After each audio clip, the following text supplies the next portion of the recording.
I hate to be the bearer of bad news, but your resume probably sucks. But today, I'm going to give you 5 ways to fix it. So if we haven't met, my name is Cassandra and I help motivated professionals build their careers and businesses through practical tips to gain career confidence. And to get that next job, you gotta have a resume. So let's make sure it doesn't suck. Now, interestingly, I did a poll recently on LinkedIn and said, do you think you have a good resume? Because I see resumes all day long and most of them suck. But I've realized people don't seem to know that their resume sucks. So I asked, hey, do you think you have a good resume? And like 50% thought they had a good resume. And then another 30% said they weren't sure. Only 20% just owned, yeah, I don't think it's great. And don't get me wrong, some of that 50% could have an awesome resume. I've looked at a couple of the people who did the poll, and I know they have an awesome resume.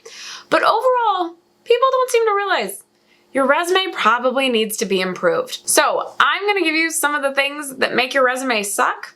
And if you have this problem, it's okay. I'm also gonna give you how we can fix it. Number 1, your resume sucks if it has a bunch of columns, icons, graphics, and you are not a graphic designer. If you are not going for a design-related job, you do not need all those bells and whistles and the columns and the icon that says Instagram and a little phone. Nobody is getting hired off of that, okay? Nobody is hiring you because they're like, dang, look at that phone icon. Let's bring him in. Nobody cares. And what I've found is a lot of times those columns, those design elements, they take up space, right? Columns add an extra set of margins. What does that do? It's less space for you to put what you need on that resume. So, to fix it, get rid of the columns, get rid of the icons. You just need a nice, clean design that shows the content. By content, I mean the experiences and the skills that relate to this position. Please remember, content trumps creativity. So we want to have the content on the page that shows we can do the job, and you want a clean format to do that. Left align everything except the dates, which are right aligned. Play with your formatting to make your subject headers, your company names, and your titles stand out. That's as creative as we need to get, okay? Okay, number 2, your resume sucks if you have a picture.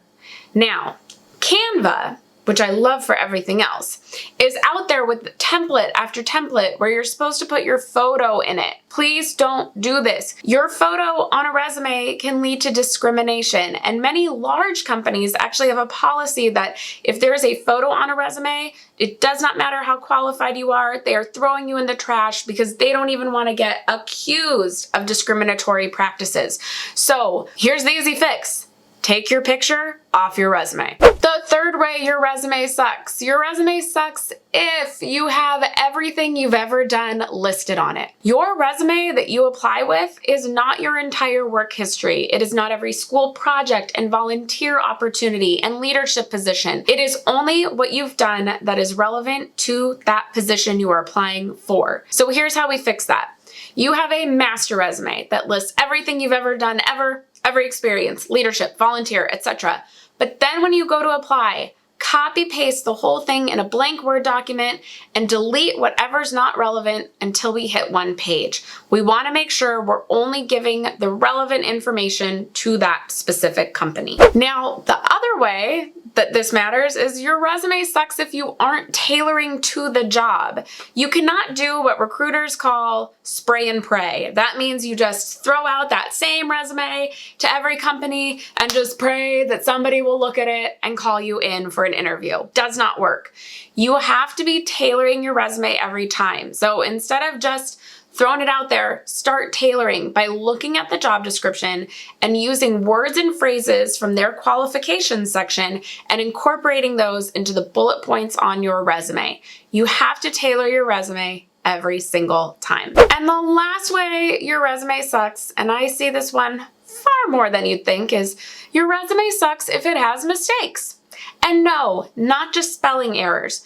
Do you have all your bullet points aligned? A very easy one to mess up is your bullet points are aligned and then your letters are aligned except on one you hit space and that one starts in one letter over. That is a mistake. You can get thrown in the trash at certain companies for that little error. So make sure there are no mistakes. You want to have no spelling errors, no grammatical errors, no alignment issues.